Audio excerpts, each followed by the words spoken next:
I was talking to God, and we were talking about racism. Which is like one of my favorite topics to talk to God about. Because it's just like, to me, I just don't understand how somebody can hate somebody so much, or somebody can just really hate your existence to the fact that they clearly show it on their faces, right? And it's very interesting to me. And God told me that racism or self-hatred, right? Because that's where racism comes from. Racism comes from self-hatred, hating yourself, so you hate someone else, right? You have a strong hate for someone else, right? To the point that it's a sickness, and you want this person who you hate so much to acknowledge your hate and the existence of the hate, that you want them to feel that they don't matter because you believe that they don't matter. But God told me, just because somebody believes something, that doesn't mean it's true. And God told me just because somebody has formulated in their mind and has formulated in their heart, they have made the agreement to hate you, I still love you, right?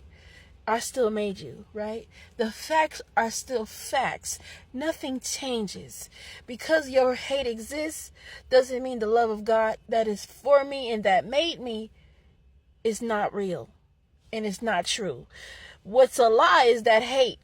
The curse is that you hate. That's the curse, because you're using your bodily organs and vessels, your brain, your mind, your heart, whatever, to sin against God in his creation. Right? You're using the heart that God gave you to hate something he created, right?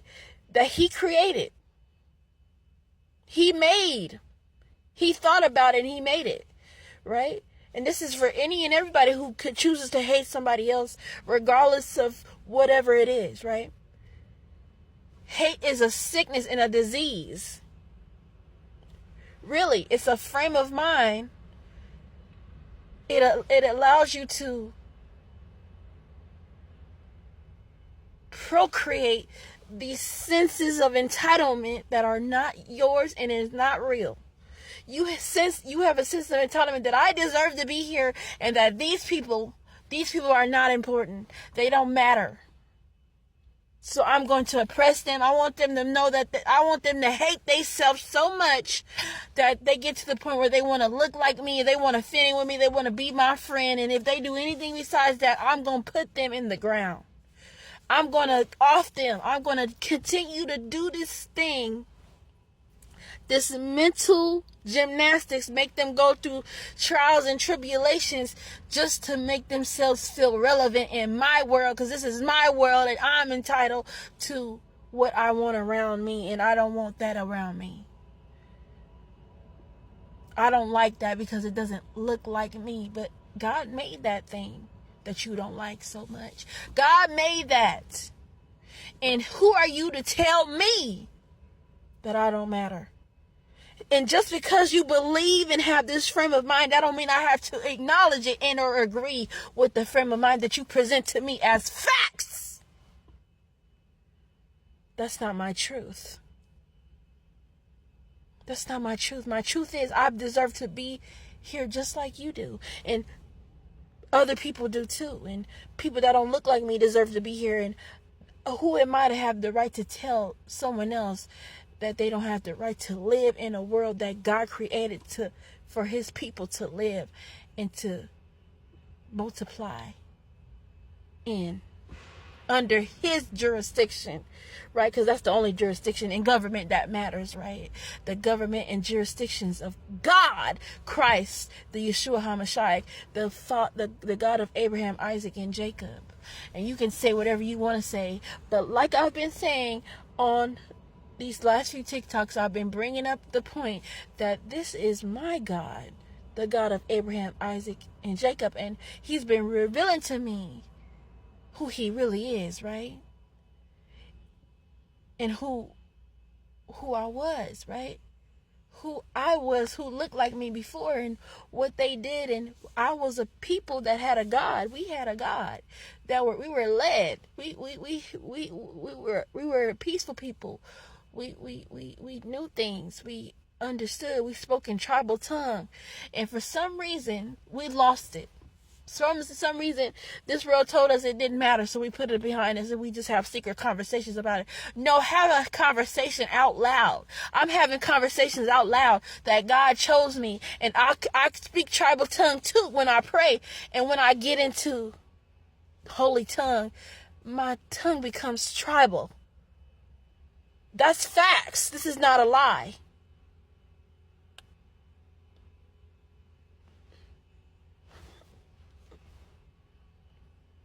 Because I want to know why.